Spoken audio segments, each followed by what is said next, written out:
will work out. Okay. I wrote the text thinking that maybe some of you are fast readers, or some people much rather listen to the word.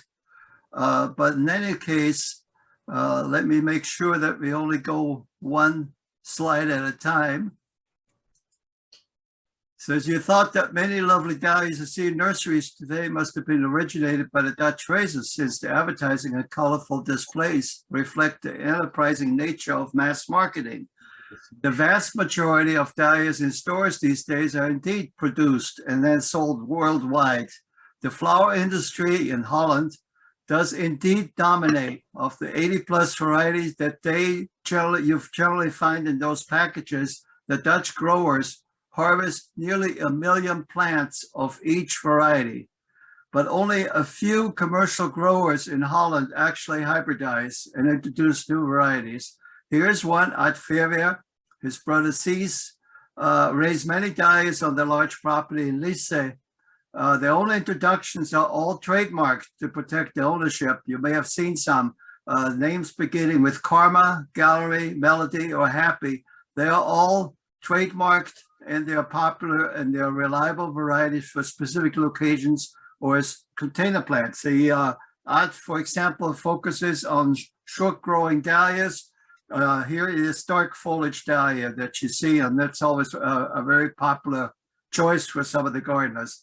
But most of the varieties, just as those grown by large dahlia nurseries, come from amateur raisers, and they originated in private gardens.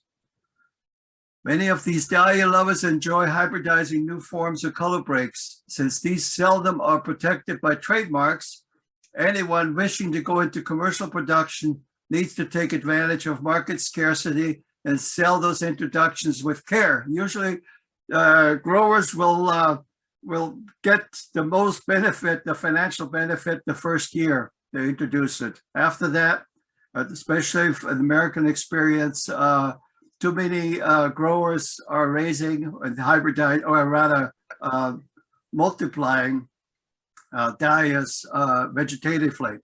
The first couple of years, a raiser may have an income, but the productivity of dahlias is so great that others will have obtained the stock and then start selling tubers on their own. Nowhere is this peculiarity more entrenched than in the North American dahlia world. If you're looking closely at some of these mass market dahlias, you find many with a local appellation, like Snowho or Tahoma or Clearview. Others come from well-known raisers like Mingus of Vancouver or Blomquist of Ferndale in Washington. The Kelsey line, for example, refers to Kelsey Creek in Bellevue. Our club's president aim is to introduce quality dahlias, and so Colin Walker named his first introduction after his daughter. Kelsey Annie Joy now has hit the Dutch mass market. This dahlia is now sold by many commercial vendors all across America. Colin says he now wishes his origination would pay for Annie's college tuition, but as it is our custom, it's not trademarked. The North American dahlia scene is dominated by the 60 dahlia clubs affiliated with the American Dahlia Society. With nearly 2,300 members, the Society directs show and judging standards. It maintains 8 trial gardens, including the one in Tacoma, and handles classification of varieties. The member clubs largely administer their own activities, including shows, and offer reports to the ADS that are then published in the quarterly bulletin. An annual publication called the Classification and Handbook of Dahlias lists the 2,000 most successful varieties. Although it's a guess, there must now be over 50,000 named varieties worldwide. And on a side note, our club treasurer also is currently the president of the American Dahlia Society. My home club, the Puget Sound Dahlia Association, is considered among the leading organizations within the ADS. It's been instrumental in sponsoring workshops, supporting educational programs, holding tuber sales, distributing its publication, and together with the Seattle Dahlia Society, it presents America's largest dahlia exhibition every summer. This year it's scheduled for August 27th to 28th. at an exceptional venue, namely Sky Nursery in Shoreline. And this points to the fact that the Pacific Northwest has developed into America's top dahlia center. With more than 15 clubs and dozens of commercial nurseries, as well as the giant Swan Island dahlias in Canby, Oregon, the price dahlia introductions tend to come primarily from right here. So also do the winning dahlias in show, and the international dahlia industry looks forward to those dahlias' promising commercial potential. So this brings us to a little bit of history, because the dahlia's origins are truly North American. Mexico is the home of the dahlia. Wild dahlias, there are now 42 recognized species, are found nearly everywhere in this large country. From the needle-like foliage of Dahlia rupicola found in northern Mexico to the 20-foot-tall Dahlia imperialis in the south, and even located in parts of Guatemala, the dahlia has adapted to harsh climatic conditions and rocky slopes. It often is found growing in thickets or on screened hillsides, but usually at a very tall elevation from 5,000 to 9,000 feet. The temperatures in those altitudes are not tropical at all. They often mirror conditions in the Northwest. And of course, the dahlia is Mexico's national flower, has been since 1961.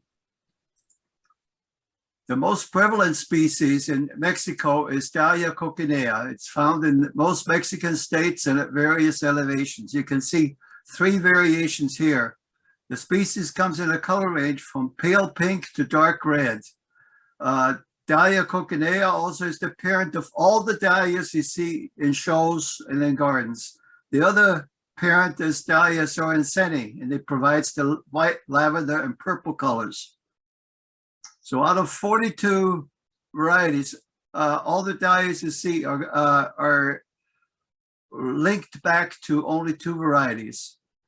Here are some of the species dahlias. Some of those bloom late or very, very late. For example, Dahlia campanula on the bottom is a tree dahlia. It blooms in December, and I've only seen it bloom once in Seattle. Very, very late on December 6th. There have been many publications on dahlias, including just some published. Most of them repeat what others have written or interpreted. So my research has allowed me to question a lot of these assertions. With the assistance of internationally known experts, I've been able to debunk most of those beliefs. This happens a lot, actually, with gardening, with flowers. There's a famous book on tulips, for example, written, quite a fat one, and that was a bestseller, but you could almost write books that large for a lot of very popular garden flowers, and to debunk some of the myths that have developed. The Aztecs, who ruled central Mexico at the time of the Spanish conquest, grew a great many things for nutrition, but dahlias were not among them. Dahlia also was assumed to be, or presumed to be, Montezuma's, who was the ruler of central Mexico then, their favorite flower, but we really don't know what he had in mind or had in his garden, or if he even cared about flowers. The Spanish, when they came into the Valley of Mexico, did see gardens, but they didn't really detail what was growing in those gardens. Also, dahlia roots were used in herbal medicine, but their pharmaceutical properties have not been considered valuable enough in modern times. Very insignificant uses, mostly because of the presence of inulin, which I guess at one time was considered a substitute, nutritional substitute for diabetics, but no longer is, because you have artificial means of doing that. Although catalogs may have been cataloged, although dahlias may have been cataloged in the 1500s, they did not appear in Europe until 1789. That indicates to us that the dahlia was not valued for economic or medicinal reasons. The Spanish cleric Abbe Jose Cabanillas received dahlia tubers in 1789 at the Royal Botanic Garden in Madrid. He grew them there and he cataloged eventually 3 species. He named them for the recently deceased and very minor Swedish botanist Anders Dahl. There's a whole story behind this, why it was Dahl. I mean, you got to understand, the Dahl was not well known in the scientific world. But others soon received some of these dahlias as European botanists and gardeners exchanged tubers and dahlia seeds, and so they started hybridizing. But really, it was the German aristocrat Alexander von Humboldt, in his explorations, brought back the dahlia species in 1804 that he distributed widely. These then were grown not only in Germany, but also in France, where he had landed, in England and Holland, and many other botanical gardens in Europe. So then the dahlias and hybridizing started to take off. In 1818, a French grower reported raising the first double dahlia. And by 1830, there were flower catalogs that listed selections of hybrid dahlias in the hundreds. What you see here is a selection of French decoratives. Often they were grown in the private gardens of the nobility and raised by the professional gardeners. And dahlia shows arrived soon after that period. In England, the dahlia passion became established as standards were developed by the growers. They created the so-called show and fancy varieties. You see a couple of examples here. But eventually that got boring, had run its course, and so people were looking for other challenges. Double dahlias joined the single flowering cousins by the score, but there was even more excitement as a Dutch grower introduced an entirely new form from plant material he had received from Mexico. He called it Dahlia Uretzi, after the Mexican president, current Mexican president at the time. And this cactus form started another burst of interest. Here you see an illustration of Dahlia Uretzi. The petalage is what we call now a semi-cactus, and yet that set off a firestorm of new hybridizing.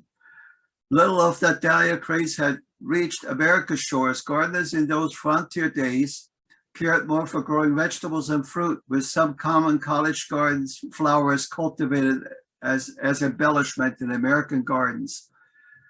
In Europe, dahlia societies traced their beginnings to the late 1800s. The British, we call it the National Dahlia Society, the German DDFGG, and the French societies fostered dahlia cultivation. They still do today. For the USA, the enthusiasm for dahlias was limited to owners of large estates. Their immigrant gardeners were assigned the responsibility for caring and for propagating garden flowers, and their stock often came from European sources because importing was too expensive for regular folks. The lords and ladies of the New World, many with English roots, thought of letting their gardeners compete in dahlia exhibitions. It was another social occasion for the newly rich. The early shows were held in top Manhattan hotels. Back then, there were still truck gardens in Manhattan, after all. This was in the early years of the 20th century. The American Dahlia Society was established in 1915 and led by a Scot, Richard Vincent, in its early years. The society held its first show that year and began publishing a quarterly bulletin and made contact with interested growers throughout the land. The major growing area then was in New England, in New York, and some in the upper Midwest. But in California, some enterprising raisers developed new dahlias, specializing in those dinner plate varieties that American dahlias became identified with worldwide. Nevertheless, most varieties in trade came from England, and there were good personal relationships with Dutch nurseries. So the prosperity of the Roaring Twenties allowed the common people to purchase and raise dahlias. But of course, some of the dahlia nurseries, such as the Matrots Dahlia Dale of New Jersey, also offered new varieties at prices up to $12. In fact, when the American growers were introduced to the dahlia variety Jersey's Beauty in 1925, the price was $25, and remained that way for years. The American Dahlia Society worked to develop classification standards and researched virus and other problems of the dahlia and began to grow trial gardens to test new varieties for commerce and show. But as urbanization limited gardens and eliminated nurseries in the East, the Midwest around Chicago and the Denver area became more prominent in dahlia culture and in the dahlia organizations. Here in the Pacific Northwest, the dahlias began to be grown in private gardens right after Spanish flu and the end of the First World War allowed people to raise hope and flowers. Still, there were only a few clubs with a dahlia focus. Most notably, the Snohomish Dahlia Society traces its origins to 1909, and there also was an early Seattle Dahlia Society that held shows on the UW campus. The effects of the Great Depression and then the Second World War decimated the ranks of dahlia growers and clubs. During the second half of the 1900s, Californian growers had to yield to urban sprawl, and most gave up commercial growing. On the other hand, the Northwest has become the most prominent dahlia region, a fact acknowledged by the international dahlia community. This includes not only societies in both Canada and the USA, but it's manifested by its numerous dahlia nurseries, foremost among them those found in Oregon and Washington. Let's just note one, Swan Island Dahlias were founded by a dairy farmer or a former dairy farmer from Ferndale, who then moved to Canby, Oregon to buy a small dahlia nursery in 1953. And that 40 acres, it's by far the largest dahlia nursery of its kind in America. It's still family owned by the Gitz family. But there are others, and yes, over the years, we've lost some in our region to redevelopment or real estate pricing or their aging owners. However, the organization of a regional consortium, the Northwest Federation of Dahlia Growers, has allowed us to maintain a very high standard for hybridizing and for exhibiting quality dahlias. It is now the commercial grower in the Netherlands or in Germany and in Australia who look forward to what our devoted raisers can create in their gardens. In Western Washington, we have several successful commercial raisers who hybridize, starting with Boley's up in Birchday, and the Bloomquists of Ferndale up north, or Clearview Dahlias in Snohomish, and Lobos and Chehalis, all the way south to Teresa Bergman's Cowlitz River Dahlias in Castle Rock. Their introductions have enriched the dahlia world immensely, but you don't have to be a big-time grower to develop new varieties. Here's a recent winner. Kung Fu Kitty was hybridized by Marge Thatcher right in her Edmonds garden. And here are just some of our local originations or recent origination. For example, see down here, Snow Harmonica, extraordinary form. We call those stellar. There is a whole palette of forms that we have classified all the dahlias with. And on the bottom right, for example, Sandy Ashomi comes from the Boleys. That's a beautiful water lily. This is how we tend to group our dahlias and our new introductions. And just think what we can accomplish with these species. They're growing in my garden these days. I grow 10 species dahlias, and we also have a genome project going with the American Dahlia Society. It's taken over by a professor in Georgia, but we also have virus research ongoing at Washington State University, and the research is being supported by ADS funds. So coming full circle, the Pacific Northwest dahlia scene is anchored by its active organization and the provident climate and our efforts to reach out to the public in promoting dahlia culture. Our show attracts not only growers, wait, I didn't ask you, go back.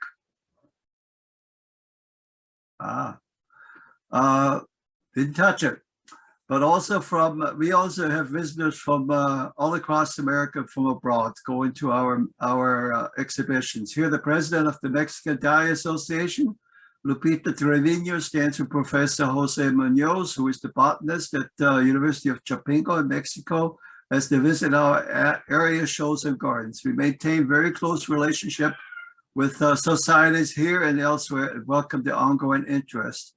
My personal involvement in researching the Dahlia's history and especially the botanical taxonomy of Mexican species relies on knowledgeable scientists in the discipline. We hope to encourage our growers to consider the immense genetic promise of Dahlias in coming up with new forms and color breaks.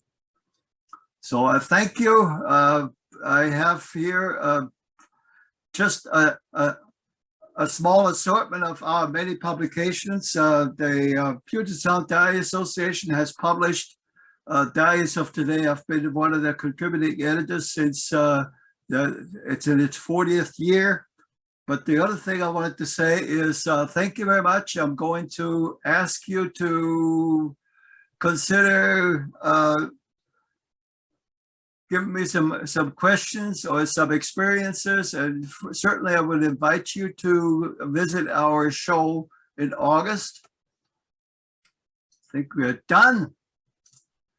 The one thing I can tell you, if you want to grow dahlias, or if you have been growing dahlias, there's certain considerations for our area. Right now, for example, I was surprised to find that the cold weather we've experienced since January, basically, has caused some of my dahlias, which usually rest in boxes and vermiculite.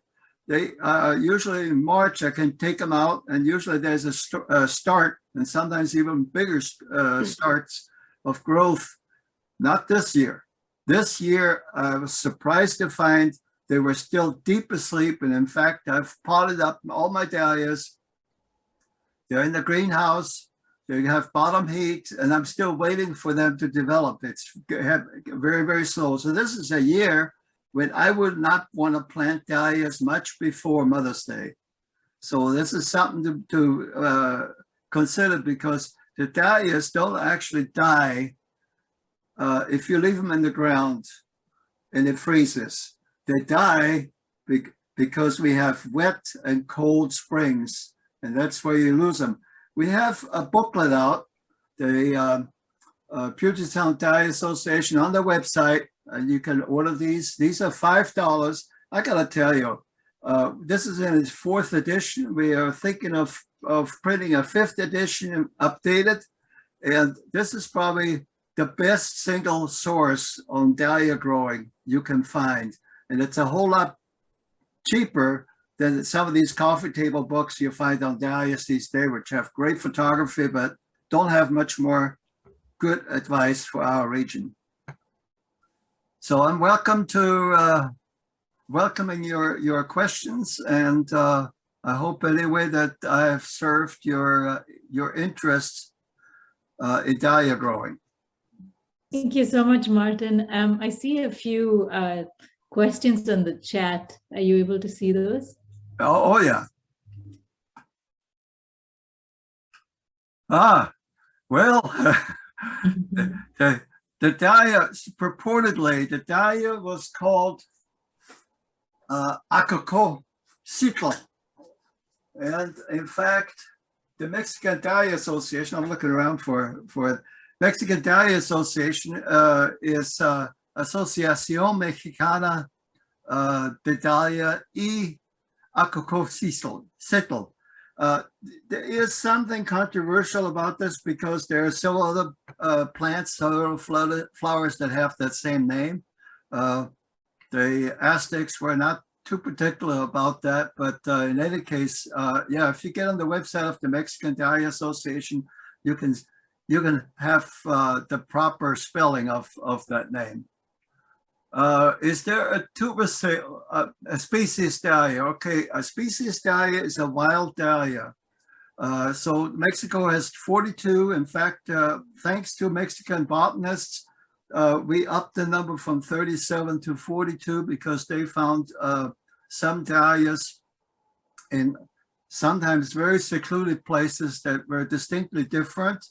So, but as I said, the most prevalent dahlia, and the one I saw, most commonly in Mexico was coquinea. It's a beautiful red dahlia, and sometimes, as I said, it comes in white, close to white or yellowish. But in any case, it is probably the one variety that lends itself to hybridizing more so than some of the other ones. One variety I have called Dahlia murky, which is, I showed the picture earlier, is only grows about this tall and a real spidery looking thin, very thin stems and small, beautiful flower. And that one is self-fertile. So it doesn't need to hybridize, or it doesn't hybridize. It just, the seeds are self-fertile. And so that's the only thing you can grow. And sometimes you can buy that commercially. Tubercale, oh boy. Did I learn a lesson on tubercales? I had a long list from my Austrian friend, Peter Haselhofer, and he wanted certain ones. And, you know, he gave me this sheet, and I found one. I found exactly one, and that was in January. What I've learned, because I usually buy my tubers from through our club. We had tuber sales in March and in April, and in fact, online. If you can get online and see if it's still available, they're going for $4.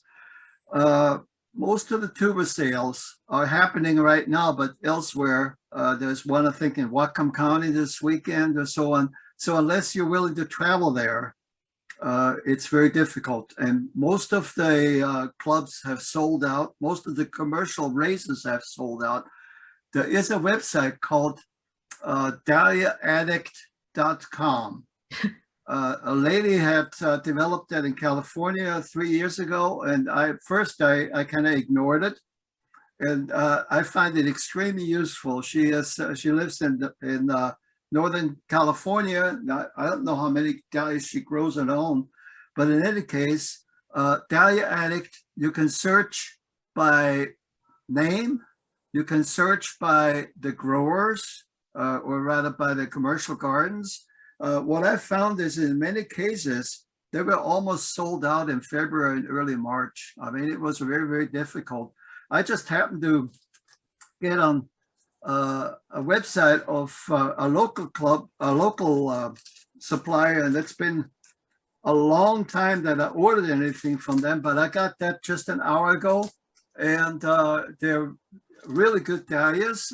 They still have some. It's called Connell's. If you remember, if you ever went down to the Puyallup Fair, Old Man Connell used to have a whole wall of dahlias, and his 2.5 acres were not far away on Waller Road. He has passed on since then, and his daughter continues to operate a smaller dahlia nursery. She doesn't hybridize, but she grows them. So Collins dahlias, we actually on our website for PugetSoundDahlias.com, we actually have links to some of the local nurseries, so you can possibly see if you can find some more dahlias there. Let's see. Swap some tubers. I haven't done anything with my tubers except set up those. I will start looking at what I have left over, and I will probably will be selling some of those because I don't have a large garden. I grow 110 varieties, and I like to have a great amount of variety. I don't exhibit. Because I don't exhibit, I can afford to plant one of each variety that I like. So I will have that. But the one thing that shocked me, actually, is dahlia prices have gone up considerably. So even our club was selling them to the public for $7. We have about 5,000 tubers in March. And I was surprised to find that even as a member, you only got a $1 discount. So it was $6 for us. But there are some varieties that are very, very common. And I'm looking at some of these nurseries, and they're selling them for $12 to $15, when in fact, they have been out in the market for many, many years. So I would suggest you look into dahliaaddict.com. They will ship, you know, and it's all online unless you're willing to drive to Tacoma or Whatcom County. I don't know when they have all their tuber sales. Let's see here. The best way to handle tubers purchased in February, I would pot them up in potting soil. I store mine in vermiculite over the winter, but I would not set them out until as I said, early May. This year is a really tough year for dahlias, because what will happen is the dahlia, if you leave it out, might shrivel. The dahlia, if you put them in wet soil, whether outdoors or even inside, you might get fungus, and you might kill it. So I would say if you bought it in February and you haven't done anything with it, it's time to open it up and start putting them in a pot. Let's see. Overwinter. We have so many approaches. My approach always has been vermiculite. I've done it for 40 years, grown the dahlias for 50 years. I store mine in plastic bags. They don't have to be perforated. And then I put the coarse vermiculite in there. Don't water. Don't put water on there, because it doesn't need it. So they get put in vermiculite. I fold up the bag. It goes into a box, and that box goes into another box. I put in the garage. I don't even look at them for 3 months.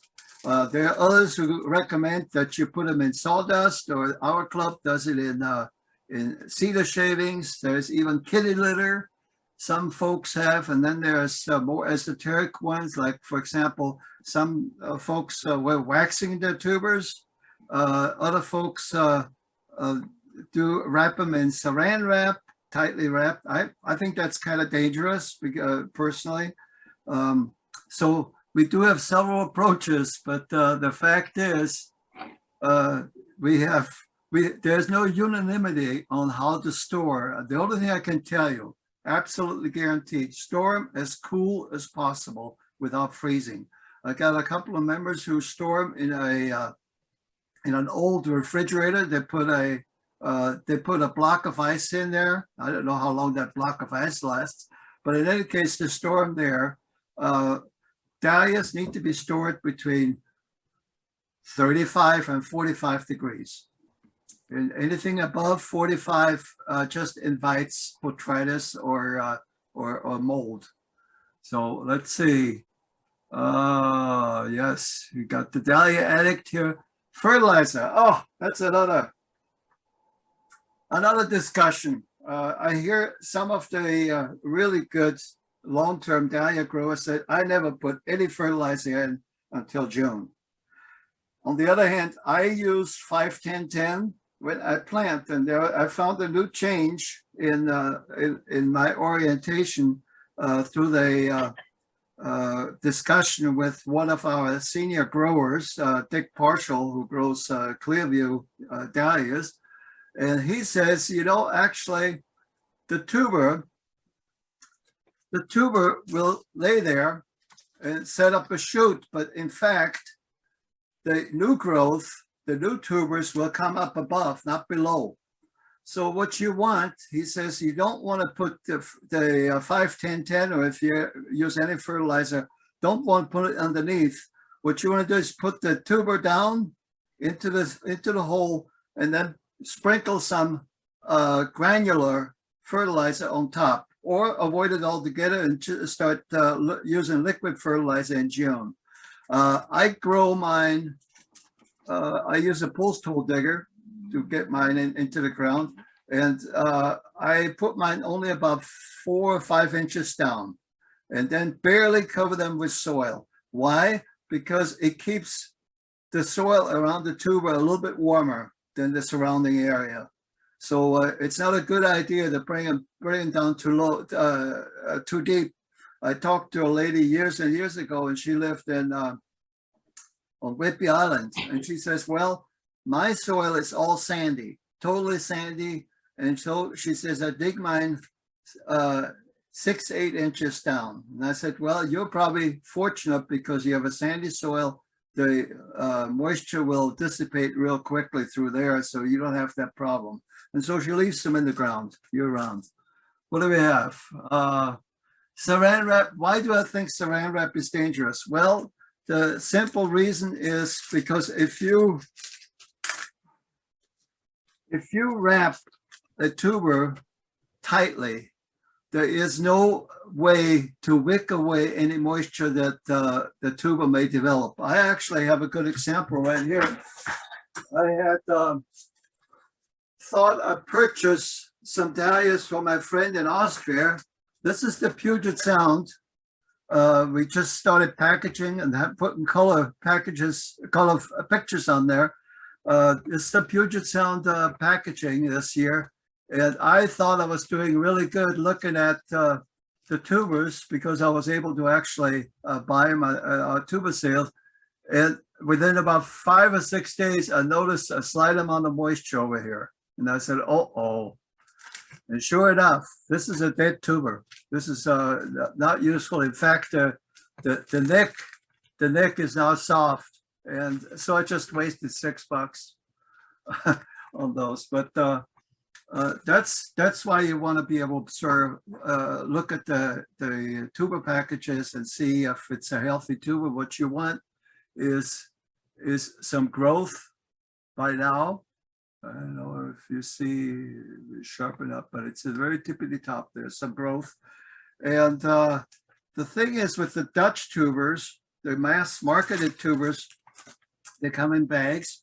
They're harvested mechanically. So they get lifted up. The entire root ball gets lifted up, gets shaken down. There'll be broken tubers. There'll be broken root hairs. And then there will be some good tubers on there.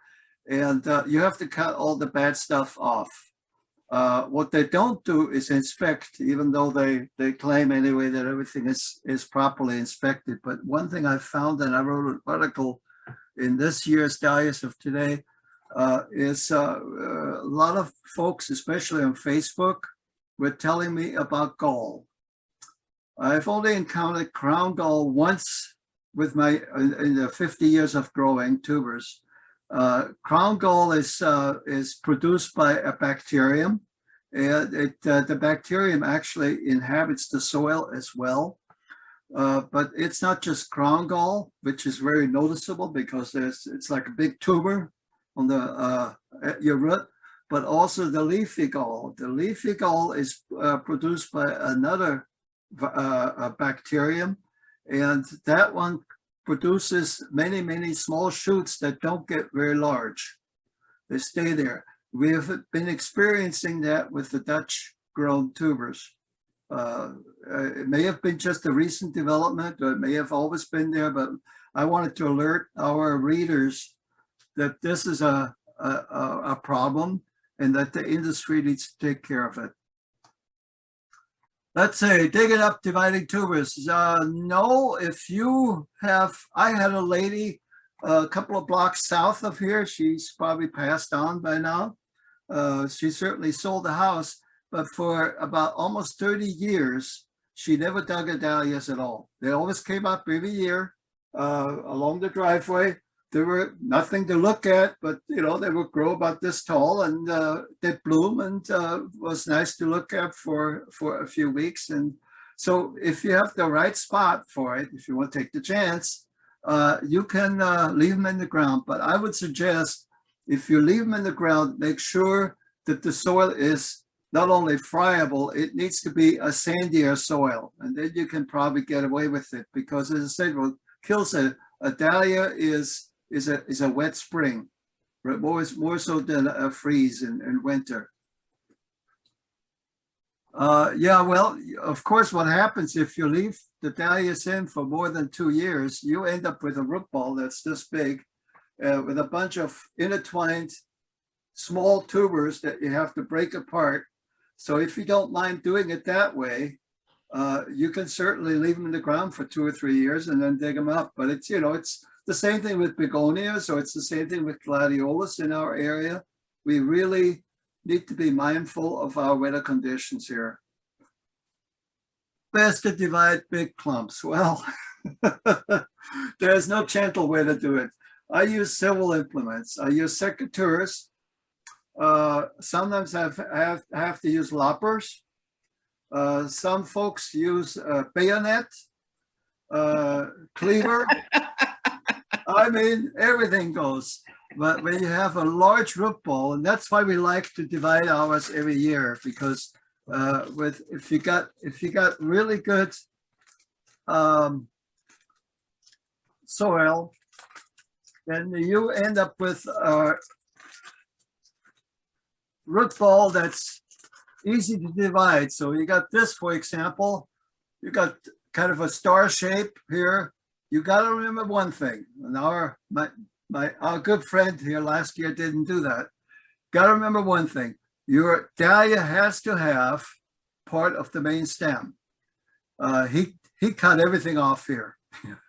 I said, well, this is why dahlias are called tuberous roots. They are not tubers. A tuber is like potato, has more eyes over the surface. A tuberous root has only one growth area, the ground zone here. And so you got the stem coming up here. So if you divide them every year, it's really easy. If you divide them every 2 or 3 years, then you're hacking away at it. And good luck. Let's see, what else do we have? I wanted to ask about the species types that you had shown in some of your photographs. I noticed one of them had a monarch butterfly. And what I'm curious about is, are some of those species variety good attractants for pollinators? Yes, they're curiously enough, all the open-faced dahlias make great targets for honeybees and the butterflies. The problem is for many years, the dahlia world has been concentrating on double dahlias. So single dahlias were not favored. They were considered other types. And I always resented that, because other types to me, I said, you know, you guys classify as other types dahlias that are not other types, because like anemones are called anemone dahlia, which is a dahlia with an outer ring of petals, and the inner area is tubular petals. So that's an anemone. That already is a double dahlia. The gentleman that I mentioned earlier, who actually is co-president of our society, Colin Walker, specialized in that. Why? Because he found out he didn't have very much competition, and he was getting a lot of prizes, a lot of money prizes as a result of that. So let me see here, what show you here.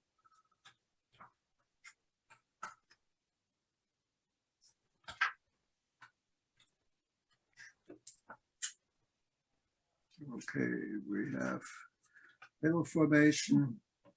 Here's, for example, on the bottom here is orchid, which is something we actually developed in the Northwest.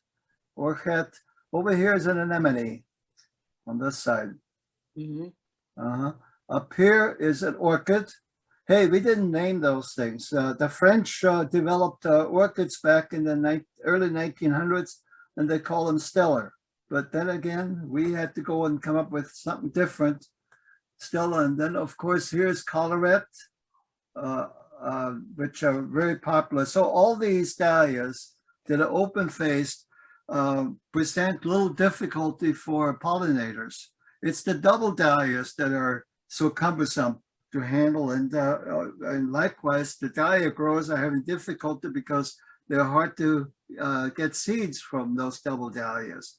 And the vast majority of commercial dahlias and the ones you see in exhibition end up being double dahlias.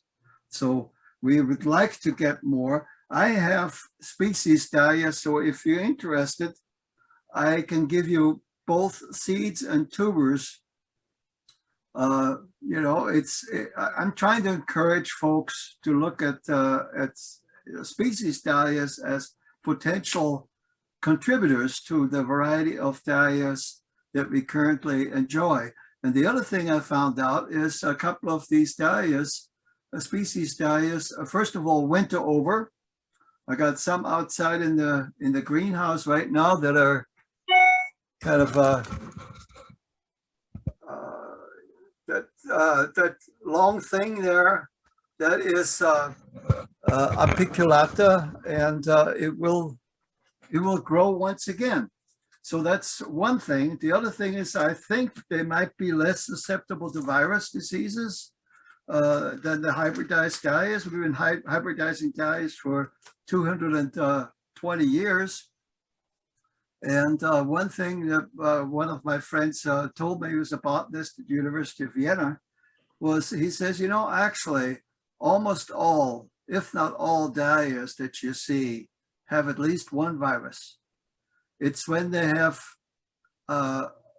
multiple viruses, there are six dahlia viruses, that's when people start taking notice. And I always hear from some of the growers, oh, there are no virus dahlias in my garden. But we've been to some of the commercial gardens and I say, oh, look at that. There's the whole row is virus diseased. And I hope they understand that they tear those out. The virus does not stay in the soil, by the way. However, the virus can be transmitted by sharing cutting instruments, for example, if you use knives or secateurs or whatever. And that's why when I delight tubers now, I take greater care. Some of them have a combination of water and bleach, and there are different ideas of how much of a mixture you have to have. But 1 to 5 is probably a good safe mixture. But I've purchased something called Virkin S from Amazon, and some of our growers swear by its ability to prevent virus transmission. Wow, so much to learn. Thank you. Yeah, appreciate it very much. This is great. Okay, swallowtail, yeah.